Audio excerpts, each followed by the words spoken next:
Bismillahirrahmanirrahim. Assalamualaikum warahmatullahi wabarakatuh. Teman-teman, pada kesempatan kali ini kita akan membahas metode Big M untuk menyelesaikan masalah pemrograman linear. Nah, kapan kita menggunakan metode Big M ini? Ya, metode Big M ini digunakan jika ada kendala atau constraint yang memiliki tanda lebih besar dari atau sama dengan, atau tanda sama dengan. Nah, untuk bisa mempraktikkan metode Big M ini, kita harus paham ya, apa yang disebut sebagai variabel slack, kemudian variabel access, dan juga variabel artifisial. Nah, untuk lebih jelasnya, mari kita langsung saja melihat ilustrasi soalnya ya. Nah, jadi kita punya satu contoh soal meminimumkan ya. Kita punya minimumkan Z sama dengan 2x1 ditambah 3x2 dengan kendala setengah x1 ditambah seperempat x2 kurang dari sama dengan 4. Kemudian constraint yang kedua, x1 ditambah 3x2 besar dari sama dengan 20. Dan constraint yang ketiga, x1 ditambah x2 sama dengan 10. Nah, kemudian kita punya batasan tanda, yaitu x1 dan x2-nya besar dari sama dengan 0. Nah, teman-teman, kita lihat ya, kendalanya ini sangat bervariasi nih tandanya. Lengkap ya, ada yang kurang dari sama dengan, ada yang lebih besar dari sama dengan, dan ada yang sama dengan, seperti itu. Nah, coba sekarang kita pikirkan ya, salah satu feasible solution atau solusi layak dari masalah ini. Ya, sebut saja X1 sama dengan 2 dan X2-nya sama dengan 8 ya. Nah, kenapa itu disebut sebagai solusi layak? Iya, karena dia memenuhi ketiga constraint ini. Nah, coba sekarang kita lihat ya, untuk constraint yang pertama. Ya, kalau X1-nya kita masukkan 2 dan X2-nya kita masukkan 8, maka ruas kiri ini hasilnya adalah, ya betul, 3 ya. Nah, betul ya, 3 itu kurang dari sama dengan 4. Nah, untuk mengubahnya ke dalam bentuk kanonik, ya, maka ini tandanya harus dijadikan sama dengan. Ya, jadi 3 ditambah berapa? Sama dengan 4. Nah, jadi luas kiri ini harus kita tambah dengan variabel slack. Sebut saja S1.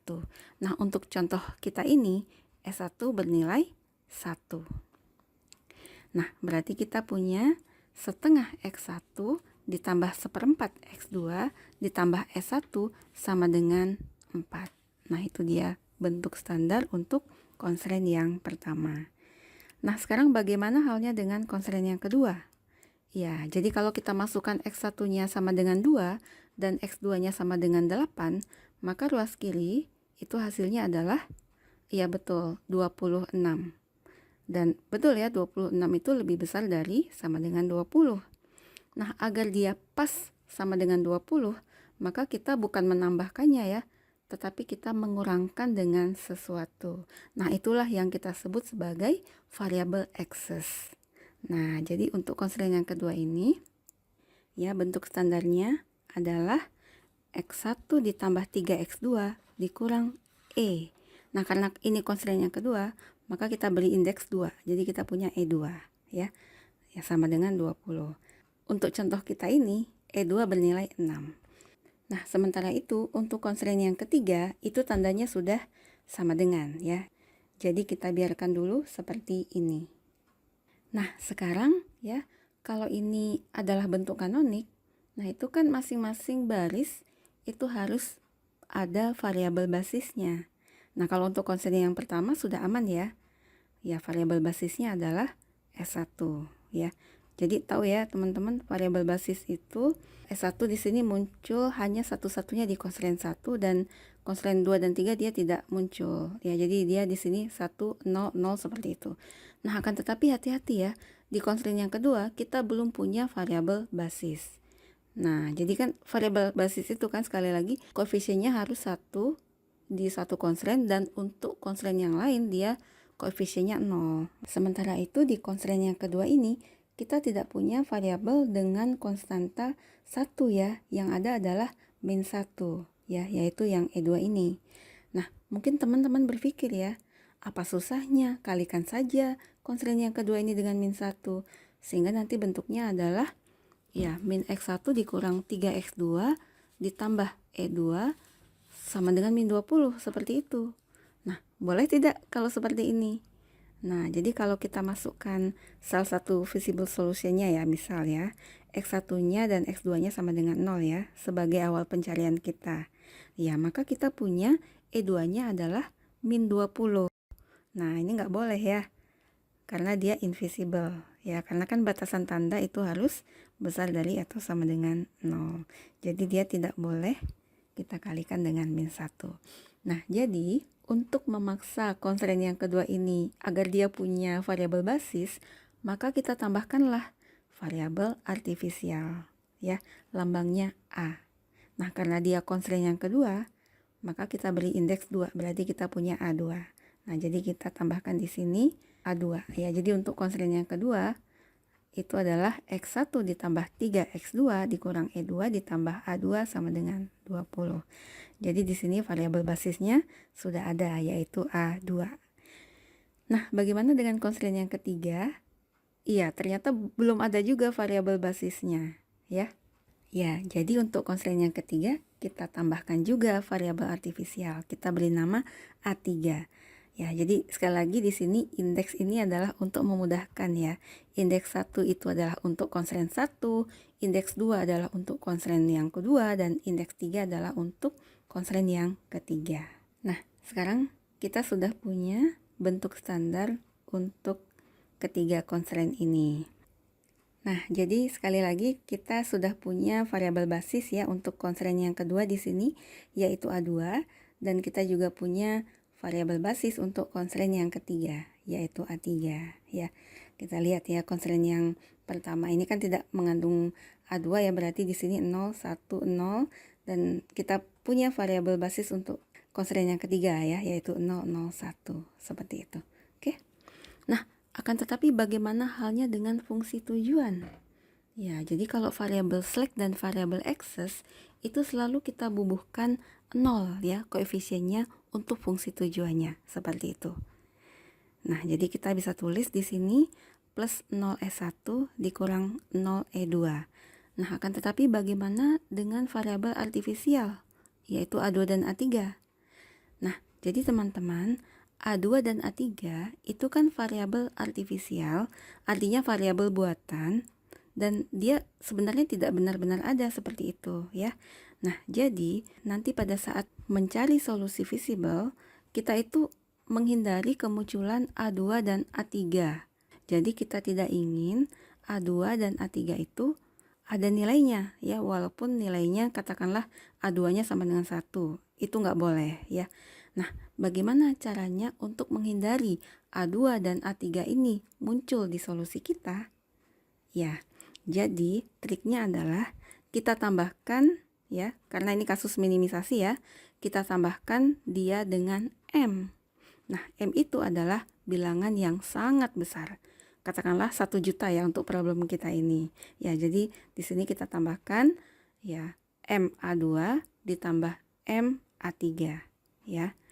Nah, jadi kalau A2 nilainya 1 saja, maka ini menjadi 1 juta. Ya, dan itu sangat besar ya. Padahal kita ingin meminimumkan. Seperti itu ya. Kita tidak ingin A2 dan A3 itu muncul. Karena ini adalah kasus minimum, ya maka kita bubuhkanlah plus M di depan A2 dan A3 juga ya. Sehingga A2 dan A3 itu nanti dipaksa oleh sistem untuk jatuh ke 0 ya. Jadi dengan cara ini kita menghindari kemunculan A2 dan A3 di solusi layak kita, apalagi solusi optimal. Nah, kalau nanti teman-teman menghadapi soal maksimisasi, ya, bukan ditambah M ya, tetapi dikurang M. Seperti itu ya, jadi di fungsi objektifnya, ini adalah min M untuk koefisien di depan variabel artifisial. Seperti itu ya. Jadi ingat saja, plus M untuk kasus minimisasi, dan min M untuk kasus maksimisasi ya. Nah, sekarang kita ubah ya fungsi objektif ini ke dalam bentuk standar. Artinya ruas kanan kita pindahkan ke kiri.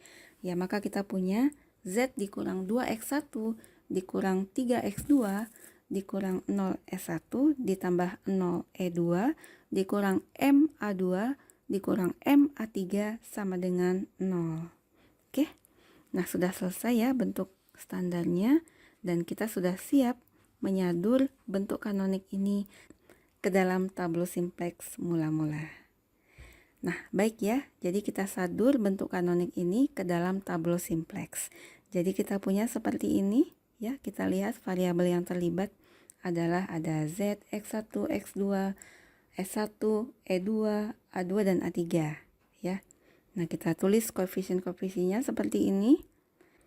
Dan kemudian nanti langkah-langkah pengerjaannya sama seperti yang sudah kita bahas di video sebelumnya ya. Akan tetapi nah di sini kita ada masalah nih. Nah, jadi kan di sini sebagai variabel basis ini adalah Z untuk baris ke 0. Kemudian di sini S1. Nah, kemudian kalau kita tulis di sini A2 dan A3 adalah variabel basisnya, nah di sini harusnya 0 dan di sini 0 seperti itu. Nah, jadi sebelum kita mengerjakan dengan metode simplex seperti biasanya, gitu ya, ini harus kita ubah dulu menjadi 0 dan ini juga harus kita ubah menjadi 0. Nah, bagaimana caranya? Nah, jadi caranya adalah kita tambahkan saja baris ke 0 ini ya. Jadi ini kita sebut baris ke 0, ini B1, ini B2 dan ini B3 seperti itu ya. Nah, jadi kita akan memanipulasi baris ke 0. Nah, jadi kita sekarang ingin mendapatkan sebut saja namanya B0 yang baru. Itu caranya adalah B0 mula-mula kita tambahkan dengan M kalikan B2. Ya. Jadi nanti ini 0 ya. Kalau ini dikalikan M, min M ditambah M jadi 0 seperti itu. Nah, ditambah dengan yang ini M kalikan baris ketiga seperti itu. Nah, coba sekarang kita lihat ya. Jadi B0 ini kan komponennya adalah ya dari sini sampai sini kita tulis semua ya. Ya, jadi kita punya 1, min 2, min 3, 0, 0, min M dan 0. Nah, ini adalah baris 0 ya. Ditambah dengan M kalikan B2 ya. Nah, di sini 0, 1, 3, 0, min 1, 1, 0, 20 ya, ditambah dengan M kalikan B3 ya, 0, 1, 1, 0, 0, 0, 1, 10. Nah, jadi ingat ya teman-teman ya, di pelajaran SMA kita tahu ya perkalian skalar dengan vektor. Nah, ini mirip-mirip ya. Berarti ini kan 1 ditambah 0 ditambah 0. Karena M kali 0 itu 0, maka ini hasilnya adalah 1. Kemudian yang ini min 2 ditambah M ditambah M. Berarti kita punya min 2 ditambah 2M. Atau boleh menulisnya 2M min 2. Nah, kemudian ini min 3 ditambah 3M ditambah M. Ya, berarti kita punya 4M min 3. Kemudian yang ini tentu saja 0. Kemudian yang ini, ya hasilnya adalah 0 ditambah min M ditambah 0. Berarti min M. Nah, kemudian yang ini, min M ditambah 0 hasilnya adalah 0. Kemudian yang ini min M ditambah 0 ditambah M hasilnya adalah 0. Dan yang ini 0 ditambah 20M ditambah 10M hasilnya 30M. Nah, itu dia ya. Kita sudah berhasil memanipulasi baris ke 0 ini sehingga ini menjadi 0 seperti itu. Nah, sekarang kita buat ya tableau yang baru ya dengan cara mengganti baris ke 0 ini menjadi yang ini, sementara itu komponen yang lain tetap. Oke. Nah, sekarang kita sudah punya tableau baru ya. Kita beri nama tableau 1. Nah, ini kita kerjakan dengan metode simplex seperti biasanya ya. Jadi, langkah pertama adalah kita tentukan kolom kunci. Nah, karena di sini adalah soal meminimumkan, maka cara kita memilih kolom kunci itu adalah manakah di baris ke 0 ini, ya sebut saja ini baris ke 0 ya, B0, baris ke 1, baris kedua, dan baris ketiga. Ya, manakah yang di baris ke 0 ini yang paling positif ya. Oh ya, sekali lagi M adalah bilangan yang besar sekali ya. Jadi andai kata nanti teman-teman punya misalkan ya 4M min 2 ya, dan 3M tambah 900 misalnya ya. Nah, mana yang paling positif? Ya, tentunya yang 4M min 2. Jadi anggap saja M itu sejuta ya dalam problem kita ini ya, bilangan yang besar sekali. Jadi nggak usah dilihat konstantanya ya, tapi lihat saja angka di depan M ya, mana yang paling besar. Nah, kemudian yang kedua, misalkan kita punya min 6M min 5 dan min 5M min 40, mana yang paling negatif? Ya, tentu saja min 6M min 5, seperti itu ya. Nah, sekarang kita lihat ya, di sini di baris ke 0 ini mana yang paling positif? Ya, tentunya yang 4M min 3. Nah, berarti di sini kita nobatkan sebagai kolom kunci. Oke. Nah, sementara itu untuk mencari baris kunci ya, kita cari dulu rasionya. Nah, jadi kita lengkapi dulu ya, di sini basisnya Z, kemudian di sini S1, di sini A2 dan di sini A3. Nah, di sini rasionya adalah ya 4 dibagi seperempat ya, hasilnya adalah 16. 20 dibagi 3 itu 20/3 atau 62/3. Kemudian 10 dibagi 1 ya, yaitu 10. Nah, yang paling kecil ya, itu adalah yang ini ya, 20/3. Inilah yang kita nobatkan sebagai baris kunci. Nah, ingat ya teman-teman, apa sih maksud dari baris kunci dan kolom kunci ini? Ya, jadi variabel yang ada di kolom kunci ini nanti akan masuk. Ya, jadi dia sebagai entering variabel, menggantikan variabel yang saat ini ada di basis ya. Jadi nanti A2-nya keluar digantikan oleh X2 seperti itu. Nah, kita lanjutkan ya. Kolom kunci dan baris kunci ini berpotongan di unsur kunci ya, atau pivot. Nah, inilah dia unsur kunci kita dan ini harus kita jadikan 1. Nah, bagaimana caranya agar ini menjadi angka 1? Ya, tentunya semua unsur di baris kedua ya kita kalikan dengan sepertiga. Baik, jadi kita punya B2 aksen itu adalah sepertiga kalikan B2 ya. Jadi ini nanti menjadi 1. Nah, kemudian bagaimana dengan B3? Ya, jadi B3 aksen itu adalah B3 mula-mula, yaitu 1 dikurang 1 di sini ya. Jadi B3 mula-mula dikurang B2 aksen. Seperti itu ya. Jadi kita manfaatkan B2 aksen. Kemudian B1 aksen itu adalah B1 mula-mula ya, dikurang dengan 1/4 kalikan 1 ya. 1/4 kalikan B2 aksen. Sementara itu, nah ini yang menantang ya. B0 aksen ya, itu adalah B0 mula-mula ditambah dengan lawan dari ini ya. Jadi kita punya B0 mula-mula ditambah dengan lawannya adalah ya min 4M ditambah 3 ya, kalikan B2 aksen ya. Sehingga nanti ini 1, ini 0, dan ini 0. Baik ya, kita tulis dulu di kertas buram kita hasil perhitungan operasi baris dasar ini. Yang pertama kita tulis unsur B2 aksen ya. Ya, berarti kita punya 0, sepertiga, 1, 0, min sepertiga, sepertiga, 0, dan 20/3. Nah, kemudian B3 aksen ya, yaitu B3 mula-mula ya. Kita tulis semua di sini. Kita fotokopi ya, 0, 1, 1, 0, 0, 0, 1, 10. Ya, kemudian kita kurangkan semua dengan unsur yang ada di B2 aksen ya. Berarti kita kurang ini dikurang 0, ini dikurang sepertiga, dikurang 1, dikurang 0, dikurang min sepertiga ya, dikurang sepertiga, dikurang 0, dikurang 20/3.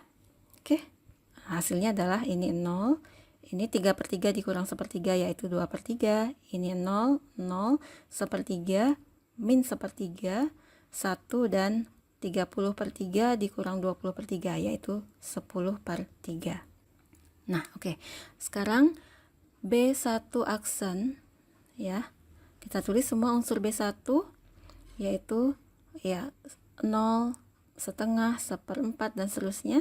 Kita kurangkan dengan seperempat kali B2 aksen. Oke.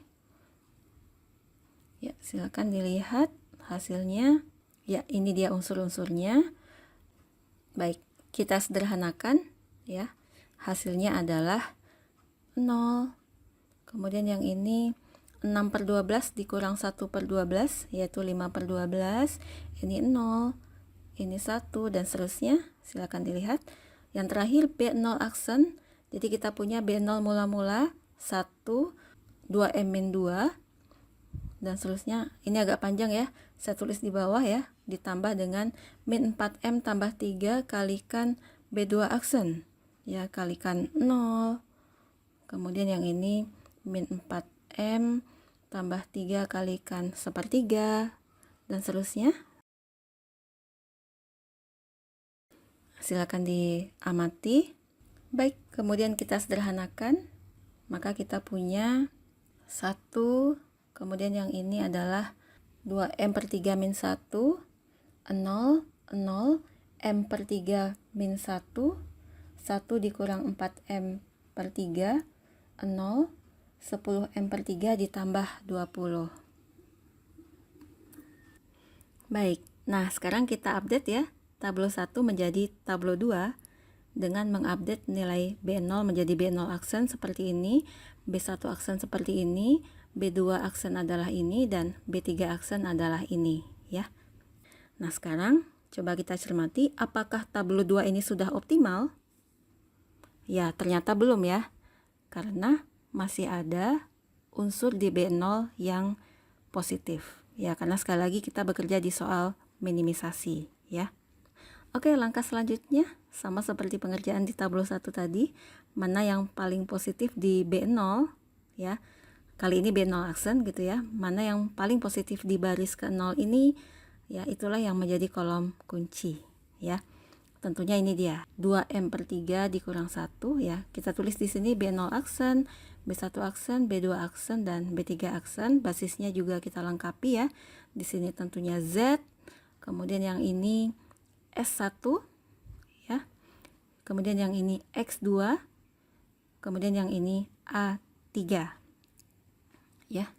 Nah, sebelum kita tentukan rasionya ya, kalau ditanya mana solusi layaknya di tablo kedua ini, ya tentunya S1 sama dengan 7/3, X2 sama dengan 20/3, dan A3 sama dengan 10/3 dengan nilai fungsi tujuan yaitu Z adalah 10M/3 ditambah 20 ya, jauh lebih baik daripada tablo 1 tadi ya. Kalau tablo 1 tadi kan 30M ya, dan ini lebih baik ya karena memang ini soal minimisasi, jadi kita mencari yang lebih kecil nilai fungsi tujuannya. Nah sekarang kita cari kolom kuncinya adalah yang ini ya. Nah sekarang untuk mencari baris kunci ya, kita cari rasionya ya, kita bandingkan antara RHS dengan kolom kunci. Ini 7/3 dibagi 5/12 ya, berarti 7/3 dikali 12/5 ya, hasilnya adalah 28/5. Yang ini hasilnya adalah 20. Kemudian yang ini 10/3 dibagi 2/3 yaitu 5. Nah yang paling kecil adalah tentunya 5 ya, berarti ini menjadi baris kunci. Nah ini adalah unsur kunci. Jadi ini kita jadikan 1, yang lain ya di kolom kunci ini kita jadikan 0. Nah sekarang operasi baris dasar lagi ya, agar ini menjadi 1 maka kita punya B3 double aksen adalah ya 3/2 dikalikan B3 aksen ya, jadi ini nanti menjadi 1. Nah kemudian agar ini menjadi 0 maka kita punya B2 double aksen adalah B2 mula-mula ya, kita kurangkan dengan 1/3 dikalikan B3 double aksen. Oke, jadi kita manfaatkan nilai B3 double aksen yang saat ini sudah 1 gitu ya. Nah bagaimana dengan B1 double aksen? Ya, B1 double aksen adalah B1 mula-mula, kemudian kita kurangkan dengan 5/12 dikalikan ya B3 double aksen, dan terakhir ya B0 double aksen itu adalah B0 mula-mula ya, kita tambahkan dengan lawan dari ini ya, berarti kita punya min 2/3M ya, ditambah 1 kalikan B3 double aksen. Ya, seperti itu ya. Nah, silakan teman-teman verifikasi. Nanti jawabannya adalah seperti ini.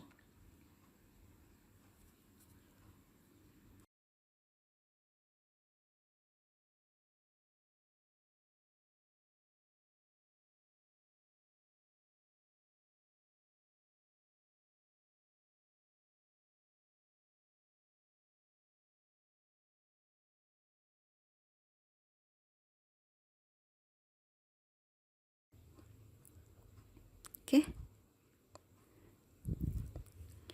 Nah, sudah. Sekarang ya, kita akan melihat tablo 3. Ya, jadi tablo 3 itu kita peroleh dengan cara menyusun unsur-unsur ini ya, mulai dari B0 double aksen sampai B3 double aksen. Nah, ini dia tablo 3 kita. Ya, kita lengkapi dulu basisnya. Ini adalah Z, kemudian yang ini adalah S1, yang ini X2, dan yang ini X1 ya. Nah, tablo ini sudah optimal ya, karena tidak ada lagi komponen di bariskan 0 yang bernilai positif. Ya, jadi solusinya adalah X1 sama dengan 5 dan X2 sama dengan 5 dengan nilai fungsi tujuannya adalah atau Z-nya adalah 25.